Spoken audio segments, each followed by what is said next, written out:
Біраз қарным ашқан сияқты. Дүкенге барып бірдеңе алып келейін, әйтпесе шыдамаспын. Бірақ дүкенге баратын ақшам да аз еді. Қалай алсам екен, жолда ойланармын. Мына қыз қай жаққа кетіп бара жатыр? Барып сұрап келейін. Ей қыз, сен қай жаққа бара жатырсың? Анашым, мен дүкенге барып келейін деп едім. Аздап қарным ашып тұр еді. Дүкенге дейсің бе? Барсаң бар, бірақ неге сұранбайсың? Анашым, кешіріңізші, енді қайталанбайды. Ей қыз, сен сұранбай кетуді бүгіннен бастап қоюшы бол, түсіндің бе?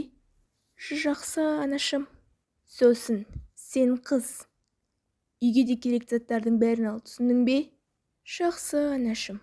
Ей қыз, бүгіннен бастап мені анашым деуді қой. Мен бүгіннен саған ханшайыммын.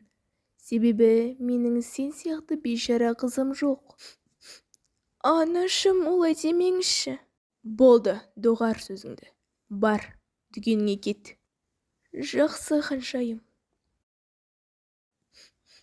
Анам мені неге жақсы көрмейді? Иә, бірақ оның да себебі бар. Өйткені мен асырандымын ғой. Иә, бірақ мен сияқты қызды кім ұнатар? Бірақ асыранды деп олай қатты кетуге болмайды ғой. Мен де басқа балалар сияқты балалық шақты қалаймын. Менің анам мені жақсы көргенін қалаймын. Бүгіннен бастап анамның барша көңіліне кіруге тырысамын. Мына қыз не үшін көңілсіз келе жатыр? Өте әдемі қыз екен.